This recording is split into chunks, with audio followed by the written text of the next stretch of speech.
Hello and welcome back. This is David from the Personal Finance Squad. We are in section 2.8. We just finished 2.7 where we went through some scenarios of how money comes in and out and how to balance that out. We are now into section 2.8, closing down a month. So what we're going to go through here is a little review of the sheet and show a scenario here. What happens when something doesn't go as expected?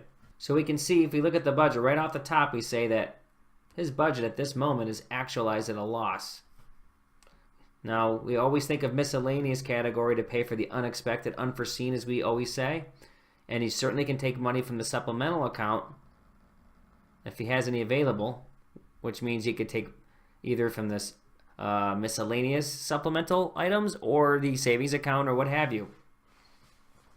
So real quickly here, we can see that we have some bills that aren't quite knocked out yet. So we have spending money at 20 bucks left.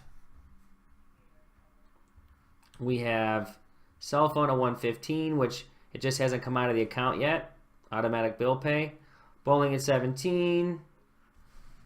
13 for home phone. And we have miscellaneous down here at 165 is yet to be transferred over to the supplemental. And it looks like here the gas and electric were just paid because they're bolded. Okay, so what we're saying here is if you add all of this up, meaning here is our in account at 205, here's our anything in the remain column up here, that is 330, and the math tells us that there's a negative balance of 125. Now that's not actual 125, of course, because we know the in account is at 205. But when all things play out, that's what's going to happen, because this daycare right here, this child care, is going to come in $125 more than expected. So let's scroll down and see what we can do to figure this out. Now budgets are flexible, and we've talked about this before. As you can see, I've pre-circled the child care here at 300. And at this point, if we add up everything in the account, we see that there's $630 in the account. Subtotal and the remain are at 630. So right now the gain and slash loss column is equal. So what we got to understand here is that I moved some numbers around. When I said flexible, like I'm working off an Excel grid. So I know if I put an actual amount of $425 here, which is what the child care was coming out to be, it would be a negative, and that negative would actually subtract off of here and give us the wrong number. It would actually show that we actually have a $125 gain. The whole point is you want your balanced budget to be zero. So again, let's look at what matters here. This will make a little bit more sense. We know at current state is 630. We know that Jasper's going to have to pay $425. So we go over here and we just put the project and actual the same. So you already know that that's $125 over, right? But the whole point is you make, again, we want everything to be zeros. So you get the 425 here. That makes this zero. Now, what happens is the actual math over here will calculate correctly.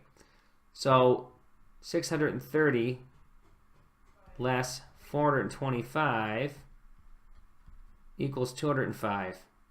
That's in the account. Subtotal is the same, of course. And now the remain is at 330, which is all of this right here. And so we know obviously nothing else is coming in the account. This is pretty much let's say the last day of the month, and we got to get things figured out.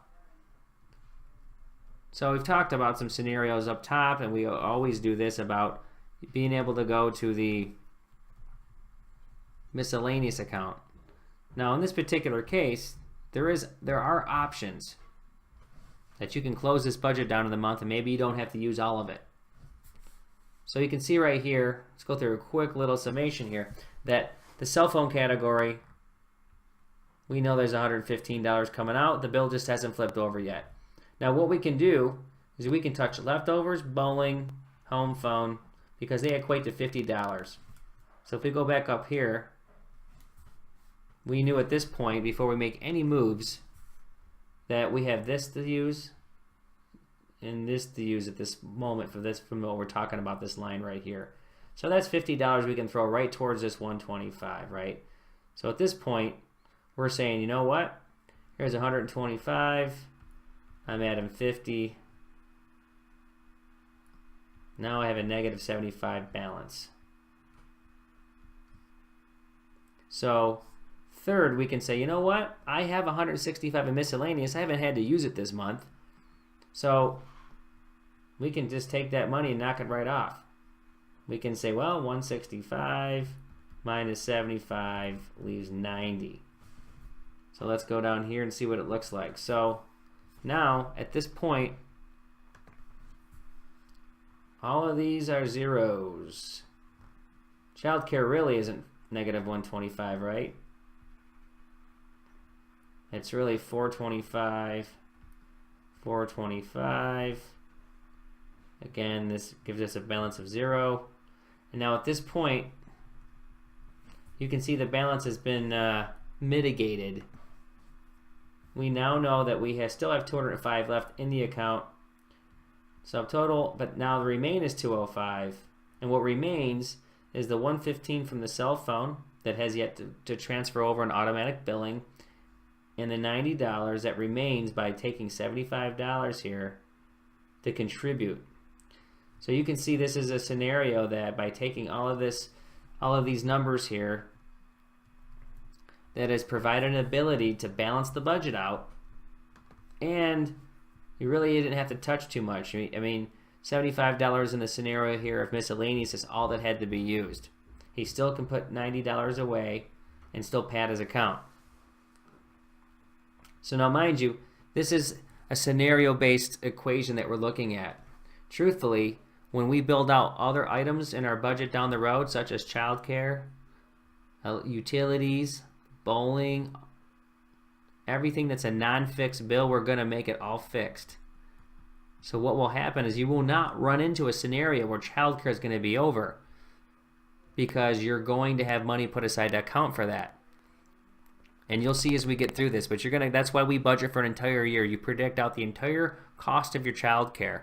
So yeah, can it happen you have an extra day or two? Yes, it certainly can. But for the most part, you should stay in a small window of error of percentage to be able to pay for things. So you don't have to worry that $125 was over. You're going to say, I have $125 in my account, my childcare account, in my supplemental account to be able to pay for this. So I don't want to get too far ahead of the game, but the whole point is that we always talk about having money set aside to pay for the things that you need to. So again, as we get into future chapters here and exercises, we're going to build these out, and you're going to see the success and the value of how we're going to do this. So again, thanks for joining in this section, and I look forward to talking to you in the next one.